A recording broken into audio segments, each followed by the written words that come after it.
Good morning, everyone. This is G, and I'm back with another video. So we start off with some wholesome kitty fan service. Stare at the camera, RJ. Stare. Good boy.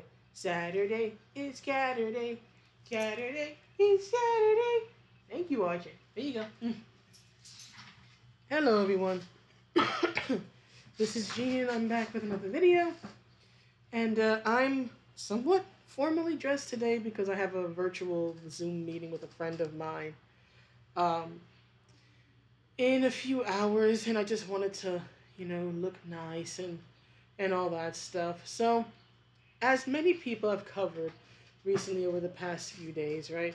I'm going to be covering the great art debate, right? The great art fixing debate, right? So, if you've been on other people's channels such as Eric July or Clownfish TV or many, many, many different channels, you've no doubt heard about this particular situation in which a person calling themselves non-binary Finn Mertens decided to correct the art of J. Scott Campbell. And now it has sort of blown up, right, as these things tend to do because it's the internet, right? A molehill has been turned into a mountain, right? A controversy has become a controversy, right? Because of all the attention it's getting. And I am contributing to that. But to briefly summarize, so this person called non-binary Finn Mertens took a comic cover from J. Scott Campbell, right, from about, 10 years ago or so? It's the Spider-Man cover with Mary Jane, as you can see on the top here, right? J. Scott's original version is the one where Mary Jane's got her arms extended, and she's in this sort of like kneeling pose, sitting on a couch, right? So non-binary Finn here said that they were making an attempt to fix J. Scott's art because of the fact that it was so bad. Here's the problem here. First off, there is a difference between something being bad or flawed or there's issues with it, right, from an objective point of view, and then something being not to your taste. And I speak as somebody who actually is not a big fan of J. Scott's art. I think he's a good artist, it's just that his art doesn't appeal to me. As you can see here with the images and the redraw that he did, he tends to draw women pretty much after his wife, which is very cute and romantic, and that's fine, but he draws women very slim, very slender, not a lot of muscle tone, right? I grew up, loving and idolizing athletes. So my sort of beauty aesthetic is more of a muscular build, right? I'm more of a Frank Cho, Julie Bell type of person. John Byrne back when he was drawing She-Hulk, stuff like that, muscly people, right? And J. Scott doesn't really draw that, and that's fine. That's fine. I'm not saying he has to change his art style for my account. Far from it. I'm just acknowledging the fact that I personally am just not very attracted to his art. It doesn't appeal to me, right? But that doesn't make him a bad artist. It just means that it's not for me. That's all it means. It's literally nothing more, nothing less. But the problem comes in when you have someone like non-binary Finn here saying that the art is bad because it's not to their taste. Those two things are not the same. Something can be not to your taste because it is bad. That's possible, right? But just because something doesn't fit your sense of style or beauty or aesthetics or whatnot doesn't automatically make it bad. And this is something that the SJW types never seem to understand. They're under the impression that if something is not to their liking, it either A, must be destroyed or never released, 6 Days in Fallujah, for example, as I've covered many times on this channel, or it must be fixed. And this is not the first time art fixing has come up in art Twitter and whatnot. And this is not the first time J. Scott's work has run afoul of the SJW types, right? Because they don't like the fact that he draws his women very slim, flirty, and all this stuff, right? So it continues. Oh, I'm 1 second. Move. Right, so Eventually, J. Scott chose to respond, which is here, right? I'm not going to read the whole thing, but as you can see here, right, he eventually decided to respond, and he took time out of his schedule to do a redraw of the redraw, right? Which is, let me see here. So this is the redrawn version, and this is, it says non-binary fins fixing. So J. Scott actually gave the person an honest art critique. As you can see here, this is the redrawn version, right, as compared to Scott's original version. Now, in my personal opinion, because I'm no artist, I thought both looked fine. It actually took me a while to see the differences, mainly in the pose, right? In this redraw here, Finn's version, she's sitting Seiza style, which is a traditional Japanese way, at least from what I know of it. It's a traditional Japanese way of sitting, right? And the hands are a little bit not as long and extended and whatnot, but J. Scott, brings out, for example, how the forearm was drawn, how the neck is drawn, the clavicles are too high, right? The knees and all that. And there's been a lot of debate about the pose. Let me go back to the original. About the pose here, right? Now, this is just my take on it, right? First of all, MJ was a model. I know that much. I don't follow a lot of Spider Man, but I know MJ has worked as a model. This is a cover image. It's not meant to be reflective of the interior art. If it looks posy, it's because it's a pose, right? I don't know too many women who would sit either way on a couch. Not many women are going to extend their arms, are going to sit kneeling on a couch, extending their arms all the way down to their groins while they're holding a hot beverage, right? In fact, the last place on your body you want a hot beverage is near your nether regions. Right? If it spills, it's gonna hurt, right? If you want to talk about realism, right, or the chance of somebody sitting a certain way, neither one of these poses are necessarily what you would generally see a woman do in regular life. Can these poses be mimicked or done? Yes. People can kneel. You're going to be putting a lot of pressure on your legs, right? Especially on the one where it's directly underneath her thigh.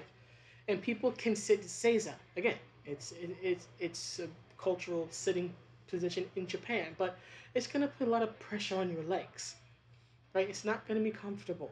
So if we're gonna criticize anything, then they're both guilty of a pose that most women would not take while sitting on a couch because it would freaking hurt your legs, it would hurt your knees. But in the end, it's a moot point because the image is not meant to be realistic in the sense of what would most likely happen. It's meant to be visually appealing. And I've seen many people take issue with the way J. Scott drew MJ's chest, right? Because it's her shirt kind of reminds me of like a Hooters top, right? Very tight, shows off the girls and all that stuff. And because her arms are cinched in, right? They're as you can see me copying it right here, right? So it's gonna bring the girls in closer, right? Again, it's a cover image. It's meant to be visually appealing. And Jay Scott's known for drawing sexy women that he bases off of his wife.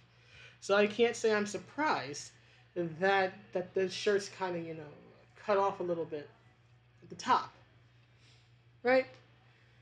And even in this redraw version here, as we see the pencil sketch where J Scott did a redraw of the redraw, right? You can still see that obviously she has a chest, right? And it's very visible even with the more modest shirt, right? Here's the thing.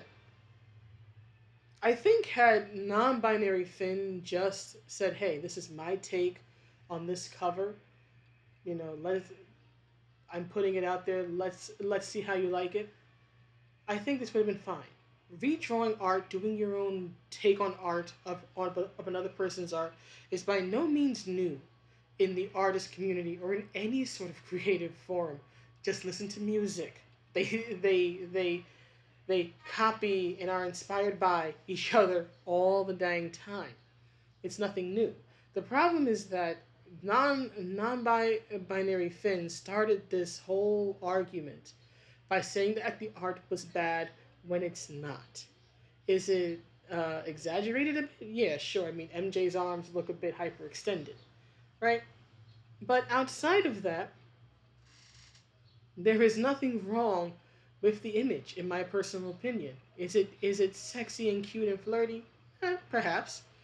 To me, it just looks like Mary Jane sitting oddly on a couch and it drawn and she's dressed, in what late 2000 style, like little midriff toward the pants and the low rise jeans and the torn pants. I've seen plenty. I live in New York City. It's summertime. I've seen plenty of young women and sometimes not so young women dressed just like that and in more skimpy attire, and they'll be going to class. Remember, I work in a college. I have seen more than my share of female flesh, right, on display without even trying, just by literally existing, right? So again, I have no problem with the image itself, and now it's blown up into this debate about hypersexualization and respect toward women and women's bodies. Now I have responded to online many a tweet about this, and there'll be more. There's more information in the links in the description than I can really cover here because it's just blown into this huge effing thing. But my general opinion when it comes to the sexualization of the female form is that I'm fine with cheesecake. I'm fine with fan service. Again, I'm a big fan of John Byrne's She-Hulk, and that had a panel where she's literally taking off her shirt. You see her bra, and she's like, "Little cheesecake never killed anyone," right? So I have no issue, generally speaking, with cheesecake of women or men. I'm an equal opportunity cheesecake person and actual cheesecake. I love cheesecake. But can it go too far? Of course it can. Has it gone too far at times? Of course it can. My issue with this is that there are so many people who argue that because a man drew this image, that therefore it is hypersexualized. Because a man drew a woman in an outfit that real women have worn and real women have cosplayed, right? That he's somehow hypersexualizing the female form. Keep in mind the female form based on his wife, right? And that he's somehow disrespecting women by objectifying their bodies. First of all, um, most women I know at least do want to be the object of a man's eye at least some of the time. Usually it's their boyfriend or their husband, but women are indeed sexual beings. We want to be acknowledged in that way. Now, do we want every guy in the world to see us as uh, instrument of pleasure, right, or some sort of like living sex bot? Of course not. Nobody, at least most people, right, don't want to be seen that way and only that way. But it doesn't mean that women sometimes don't want to be seen as sexy and beautiful. Most women do. Most women do want to be seen as sexy and beautiful at least some of the time, at least by one very special person in their life, their romantic partner. And guess what? When you complain that, oh, a man has drawn a woman in this offensive way, well, then you're also negating the experiences and the thoughts and opinions of straight women who don't mind seeing another woman look beautiful and sexy. You're negating bisexual women, lesbians, pansexuals, transsexuals, and all different types of sexual identities and gender identities and whatnot. Guess what? Beauty is attractive. Feminine beauty is particularly attractive. Even gay men are attracted to beautiful women. Now, they're attracted to beautiful women in a way that is different than, say, a bisexual or pansexual or straight man is, right? But they're still attracted to it. They would not admire women like Cher and Madonna and Beyonce and all the other types if they were not attracted to the beauty in the feminine. They wouldn't do things like drag, which is this hyper exaggeration of the feminine, or rather of feminine characteristics, if there wasn't something beautiful and appealing about the feminine. And I speak as a dyed-in-the-wool tomboy. I would never dress like this, right? This is the closest I get to this, right? But even I can acknowledge beauty in the distinctly feminine. There's nothing wrong with this image. It is not in any way, in my opinion, hypersexualized. Right? Now I've seen hypersexualized art. I've seen overtly sexual art. You want that? I can show you that. Give me a second. There we go. You want some hypersexualized art of a woman? Here you go. You see the one with the dude with the biceps, his arms up like this, and the blonde chick with the chain collar on her throat? That was drawn by Amanda Connor.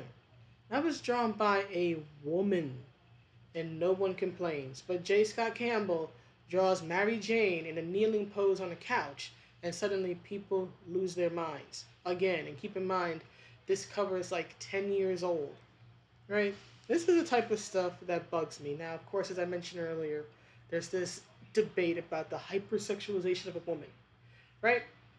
And here's what I have to say to that. Again, there are many more tweets, and sadly, most of them have been deleted because a lot of people who uh, decry these type of things, once they get clapped back, they either block or they delete, right? But I've covered this type of thing before several times in many videos, so anybody who's a longtime viewer of the channel already knows my opinion on these things. But for those who are newer, or those who are not familiar with my comic content or views on art and things like that.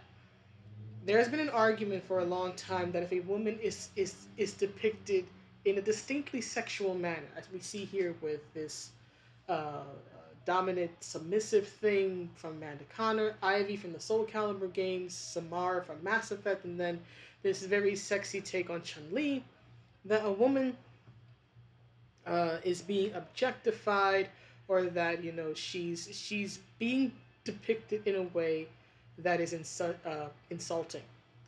And while that can be true in certain cases, I'm not saying that there has never been an instance of a woman being objectified or insulted, or this type of art being done in a demeaning way. Of course, you can find plenty of examples of that. But in my personal opinion, right, if you are of the opinion that just because a woman is depicted in this manner, or you have real life women, right? Many women work in the adult entertainment industry, work in the sex industry. If you're of the opinion that a woman is less than human, or is only exists for your pleasure, or for a man's pleasure, or if you think that a woman has no personality, has no brains, has nothing up here, right? Can't do anything for herself, only exists for a man's sexual pleasure, well, then that's probably a you problem.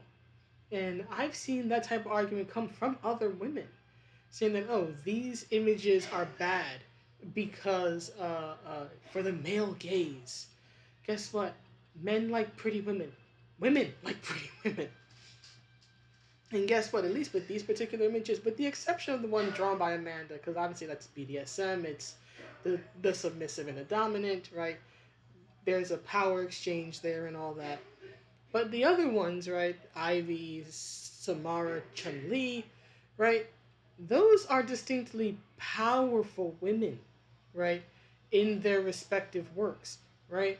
If you're familiar with Soul Calibur or the Mass Effect games or Street Fighter, then you know that these women are not the ones to mess with.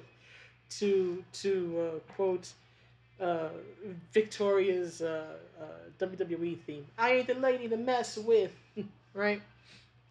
Ivy is a freaking sorceress and a noble woman, right?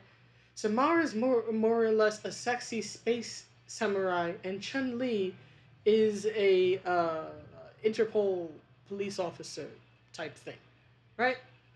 None of these women, at least in my opinion, for what it's worth, none of these women, even the one Amanda Connor drew, because there are plenty of women who are the submissive in that type of situation, and they find empowerment in it.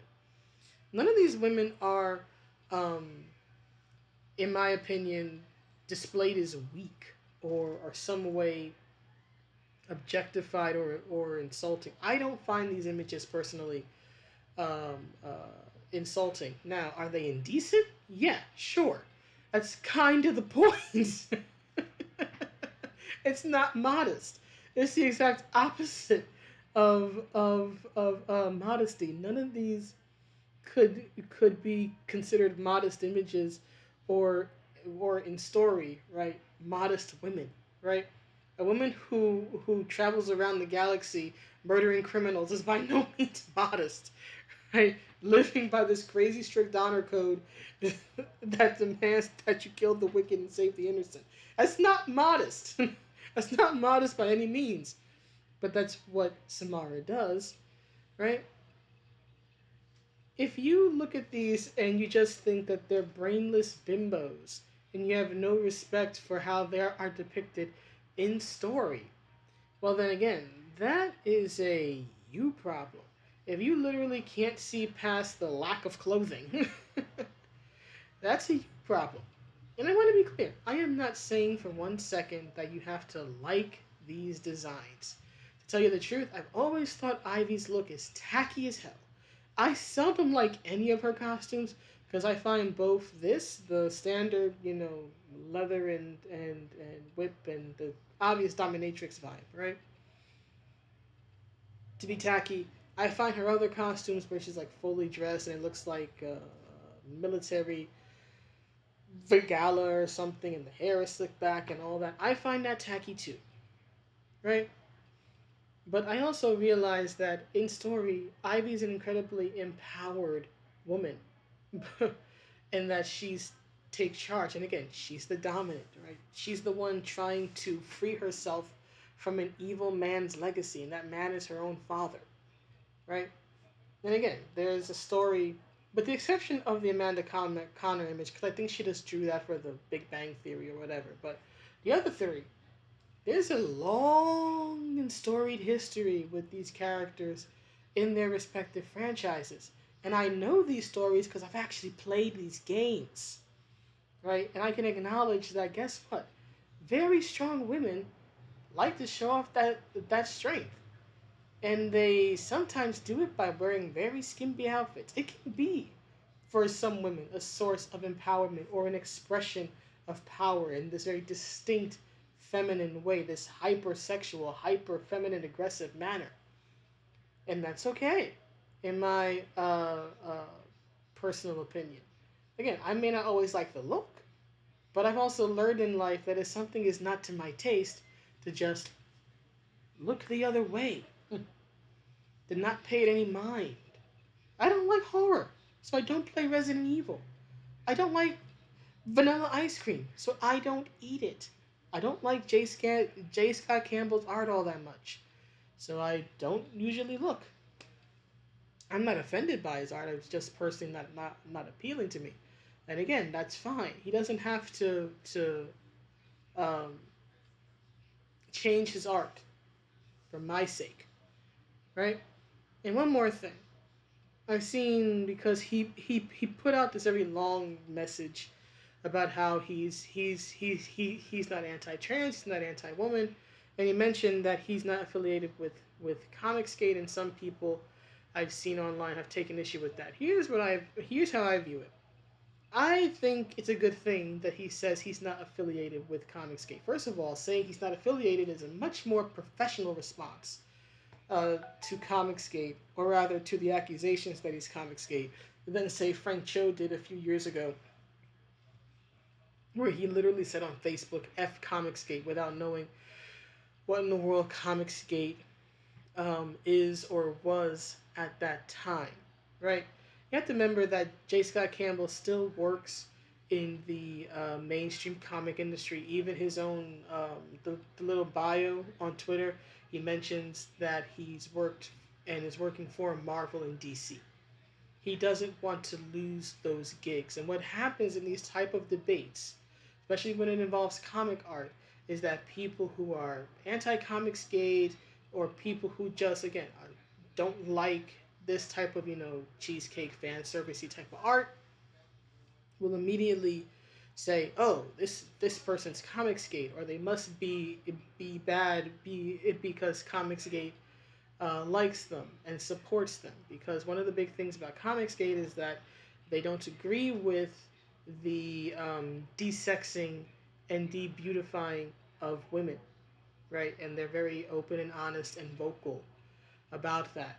So yeah, I'm not surprised that a man who probably doesn't want to lose his opportunities in the industry is saying, "Hey, I'm not affiliated or associated um, with that." Now, will we ever know his honest opinions about Comicsgate? I doubt it. At least not for the for foreseeable. There we go, the foreseeable future. But I'd rather him just say, "Hey, I'm not affiliated," than to him to use profanity and insult people. I think overall his response has been incredibly professional. I know some people were ragging on him like, "Well, you're picking on a teenager when the age of non-binary Finn was revealed," and I'm like, he's not swearing. He's not being excessively rude or mean. He has every right to respond when somebody calls his art bad because that person personally doesn't like it. And he gave the person honest art tips. I sincerely hope that non-binary Finn, once this situation dies down, honestly takes those art critiques to heart. Because the point of critique ideally should be to make your art better, right? This situation may bruise Finn's pride or Finn's ego, but if they can get past that in time and actually take the criticism to heart, it can actually improve their art. So this situation actually might work out to their favor in the end. But going back to the Comicsgate thing, one of the things that uh, detractors love to do, as I said, is use Comicsgate and this lie that it's a hate group against people like J. Scott Campbell, people who Comicsgate would typically get behind. And if you were following last year, you probably remember, right, when Tom King, who works for DC, tried to cancel Jay Lee, right? Tried to get the man fired because Jay Lee did one cover, exactly one cover for Ethan Van Sciver's Cyberfrog comic, because he had done a cover for the comic like 20 some years ago, back when it was published by Harris Comics. Okay, I don't. J. Scott will probably never admit it on Twitter, but I doubt the man's a fool. I doubt he's unaware of that situation or other situations. He knows that, at least in my opinion, I believe that he knows that he's swimming with sharks who will try to take a bite out of him, right? And try to get rid of him for any perceived slight as soon as they can. Remember, not too long ago, there, what was it? Mags Visaggio trying to accuse what's his name? Uh, Scott Gordon Murphy. Not Scott. Sean Gordon Murphy, of supposedly not keeping promises made toward her and all this other stuff. These accusations fly all the time in the mainstream comic book industry. Remember Mark Waid getting diversity in comics book Jawbreakers to not be published by Antarctic Press by putting in a call, and he admitted that on Twitter. Okay, these people are still in the industry, still in the industry, right? I don't think J. Scott wants to end up like Ethan, who left the industry. Ethan's Comicsgate because Ethan had to make a choice. He could either stay at DC, right, or he could break out on his own under the Comicsgate banner. He decided to go out on his own, right? I don't think that J. Scott Campbell wants to lose the mainstream contacts, right? I don't think he's willing to make that sacrifice, and it's his career and his life, and if he's not willing to do what Ethan did and go indie, right? and Endor not just being indie, but Endor being called every vile name in the book, then that's his choice, right? So I'm not surprised that he's disavowing Comicsgate, right? You're not going to find too many people in the mainstream industry who are going to openly agree with or support Comicsgate and still work in the mainstream industry. I mean, hell, look at the whole Gina Carano si- situation, right? She expressed her opinions. She openly supports the fandom menace. She goes on drunk drunk three PO's channel all the time. And what happened? She got kicked off Mando, right? This is the way the mainstream, whether it be movies or TV shows or whatnot, works. You either comply or you get booted. You get yeeted. It's one or the other. And not too many people are willing to sacrifice, right, their biggest um, what's what I'm looking for. They're not willing to sacrifice their career in the mainstream, right, to take a stand, right? That's just the realities of it. So if Jay Scott's going to make a statement about Comicsgate, I prefer he just say, "Hey, I'm not affiliated," than for him to be outright insulting like Frank Cho was. I will say this much though, to Jay Scott and to Frank Cho and to many others, Comicsgate is not a hate group. Comicsgate in 2017 and Comicsgate today are not the same thing, right? And believe me, Comicsgate is a lot more than just Ethan Van Sciver and his war campaign. Just because Ethan's probably the biggest name that Comicsgate has because of his history at DC Comics, it does not mean that he is the leader or the poster boy, right? He has his war campaign. Then there's a whole other side of Comicsgate, right? Who are more just old school fans and critics, right? Who want to see the industry get back to its basic fundamentals and respect fans and improve, right? You have the Richard Myers of the world, uh, Comics Matter, and all that, right? So Comicsgate is not just Ethan. It's certainly not a hate group, right? It's not a hate group.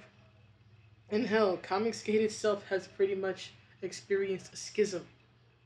Okay, so just please understand that you don't have to agree with Comicsgate. I would consider myself on the side of the more Richard Meyer classic Comicsgate people, the critics and all that. I'm certainly not a fan of Ethan or his war campaign. But again, not a hate group. Not a hate group at all. It doesn't hate women. It actually includes a lot of women. It doesn't hate women. It does not hate my minorities or anything like that. It doesn't hate trans people. It doesn't hate people who are LGBTQ or whatnot. The only thing that Comicsgate hates is bad comics and bad art.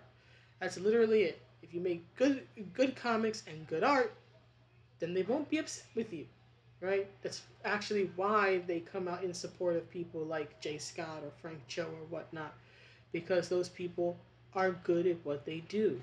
And in this case, they are not afraid of drawing the female form. So, in closing, 1 second, please.